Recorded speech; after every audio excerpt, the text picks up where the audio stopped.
Evil doesn't always roar. Sometimes it hides behind ordinary faces, wives, mothers, daughters, until the darkness within is revealed. Across America, a rare group of women crossed the line from ordinary life to unspeakable crime. Their choices brought devastation, betrayal, and ultimately, death row. Tonight, we explore 10 women whose crimes shock communities and force society to confront the darkest corners of human behavior. It begins with Aileen Wuornos, a drifter whose trail of murders made her one of America's most infamous female killers. Aileen Wuornos, the monster within. She was a drifter, a woman whose life seemed invisible, until a trail of bodies revealed a deadly truth.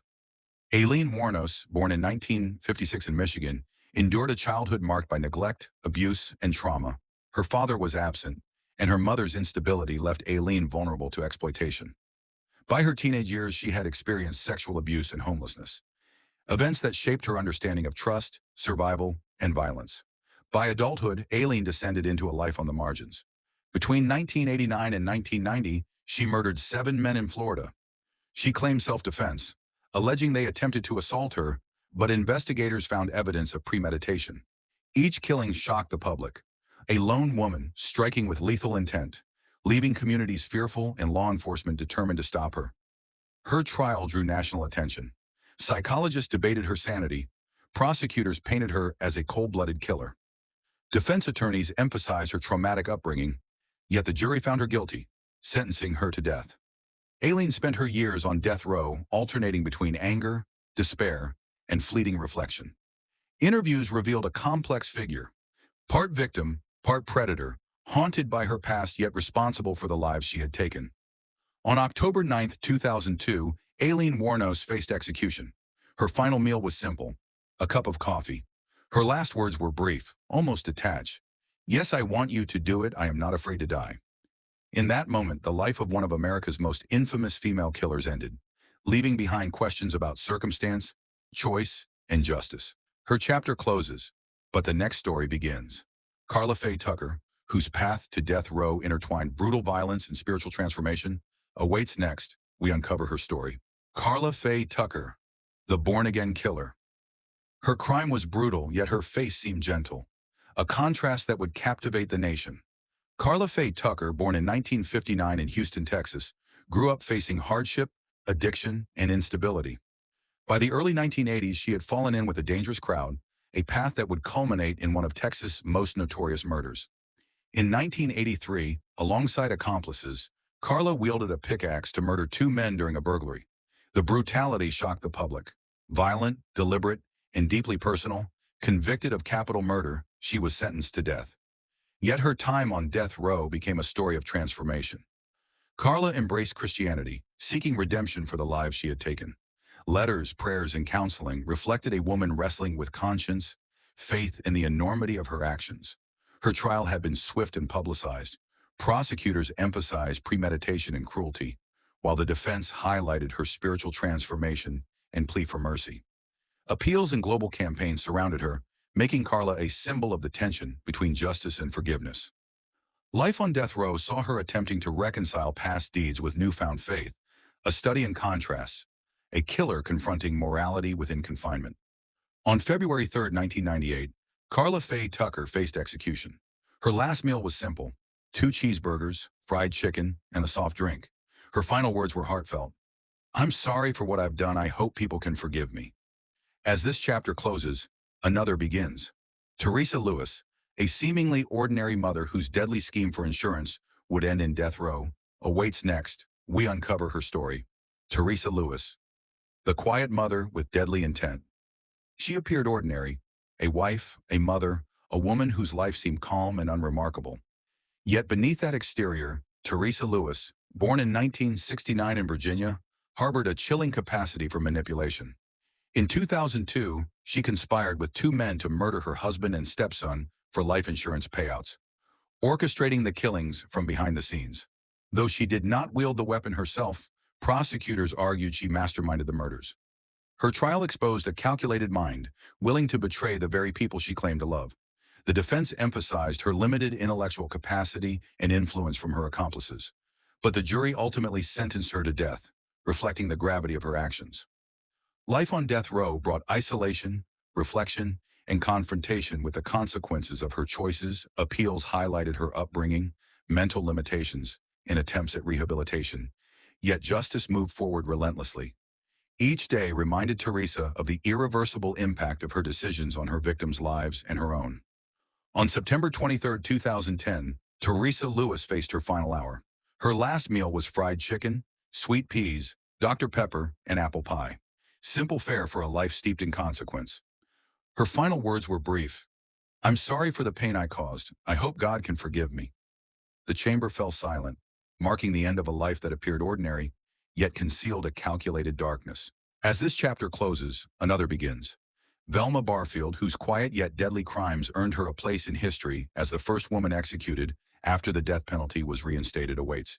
Next, we uncover her story. Velma Barfield, the poisonous grandmother. Velma Barfield, born in 1932 in South Carolina, became infamous as the first woman executed in the United States after the 1976 reinstatement of the death penalty. Her crimes were quiet but deadly.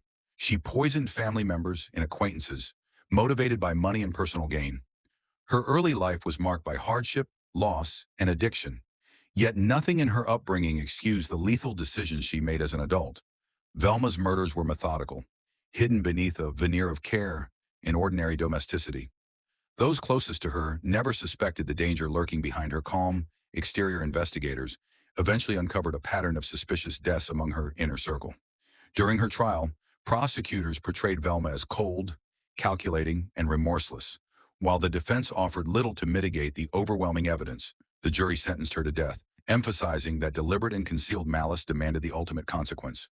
Life on death row saw Velma maintaining a calm, reflective demeanor. She confronted the reality of her actions quietly, facing the inevitability of justice. On November 2, 1984, Velma Barfield faced execution. Her last meal was fried chicken, green beans, and ice cream. Her final words were simple and solemn. "I hope God forgives me."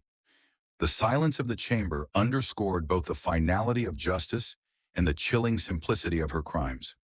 As one chapter ends, another begins.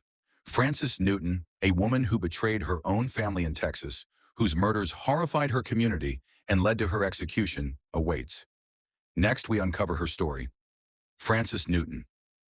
The betrayal within. Some crimes strike closest to home. Frances Newton, born in 1965 in Texas, committed one of the most shocking acts imaginable: the murder of her husband and two young children. Behind a facade of normalcy, she orchestrated a crime that destroyed her family and horrified her community. The 1987 murders were deliberate and premeditated. Investigators uncovered evidence showing careful planning, and her trial revealed the cold reality of her choices. Prosecutors painted Frances as calculating and remorseless, while the defense argued personal struggles and emotional stress might have influenced her behavior. Despite these claims, the jury sentenced her to death, emphasizing that some betrayals are beyond forgiveness. Life on death row gave Frances time for reflection and confrontation with the consequences of her actions. Appeals sought to delay her execution, but the legal system ultimately affirmed her sentence.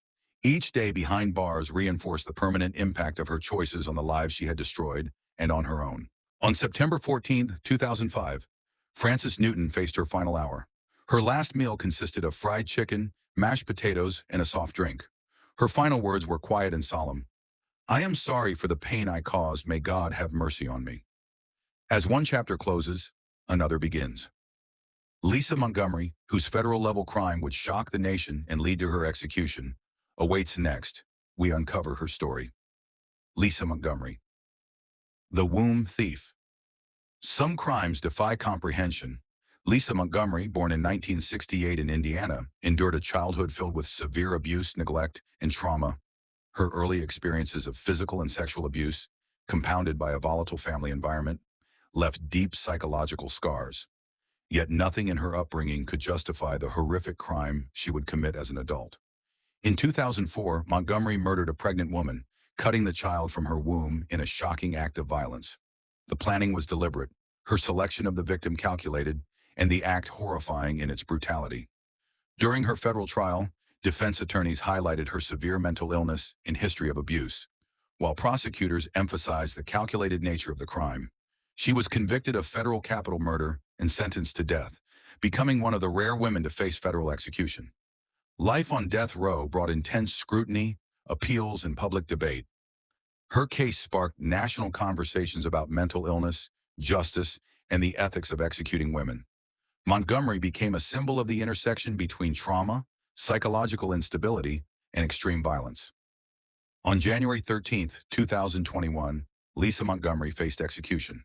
Her last meal was grilled cheese sandwiches, chicken noodle soup, and a soda. Her final words were brief: "I am ready to go, May. God have mercy on me." As one chapter ends, another begins. Judy Buenoano, the Black Widow of Florida, whose calculated murders for financial gain earned her death row, awaits next. We uncover her story. Judy Buenoano, the Black Widow of Florida.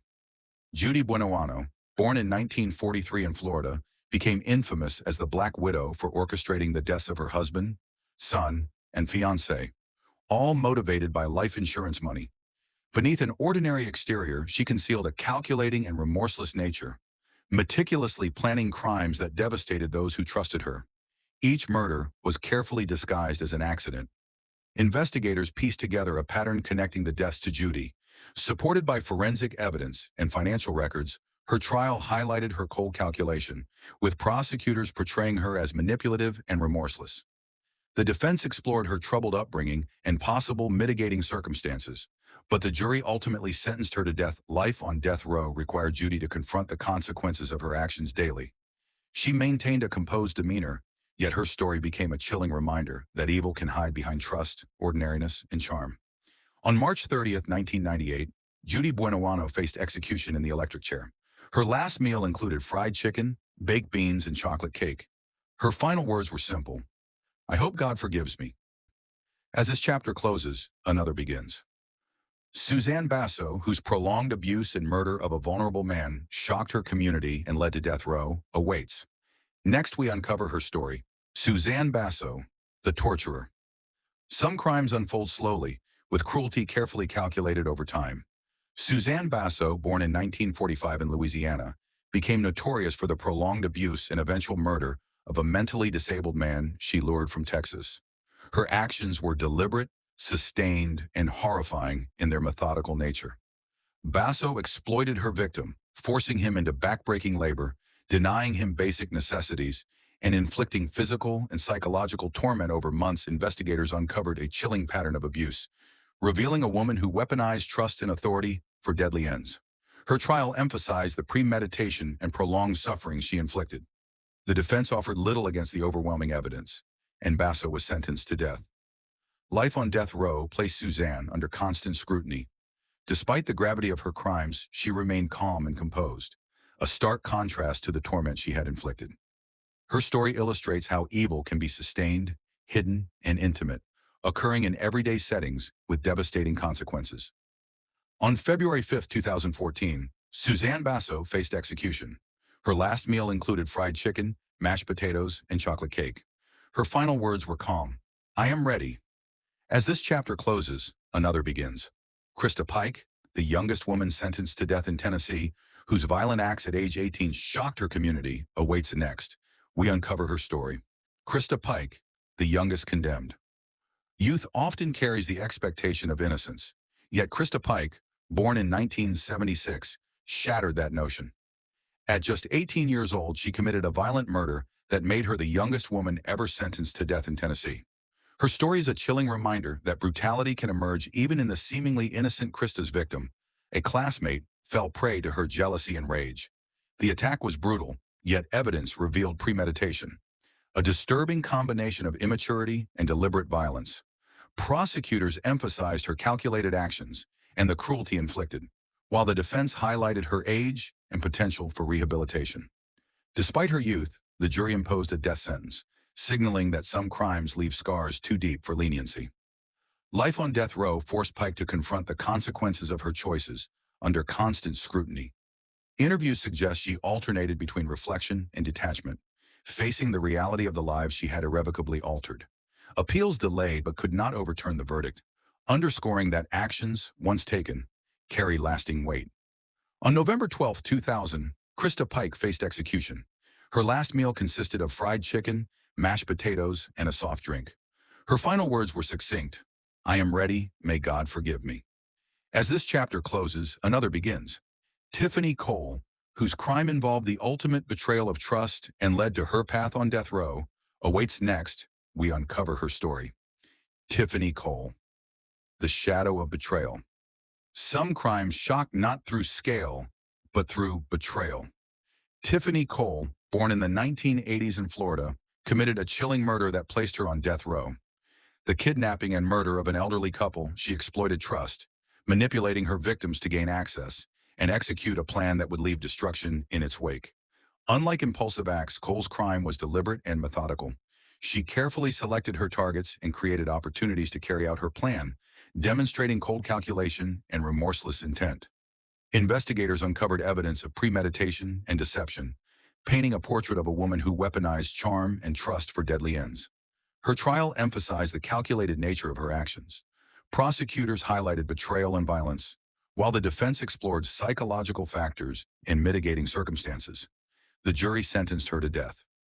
Life on death row brought isolation, reflection, and constant supervision. Cole's story is a sobering reminder that evil can manifest at any age, and ordinary appearances can conceal extraordinary malice. On January 5, 2020, Tiffany Cole faced execution. Her last meal was fried chicken, macaroni and cheese, and a chocolate milkshake. Her final words were quiet and reflective. I am ready, may God have mercy on me. The chamber fell silent. As this chapter closes, so too does our journey through 10 women on death row. From Aileen Wuornos to Tiffany Cole, these stories reveal the complex interplay of circumstance, choice, and consequence. A chilling reminder that evil knows no gender, and justice eventually reaches even the darkest corners of human behavior.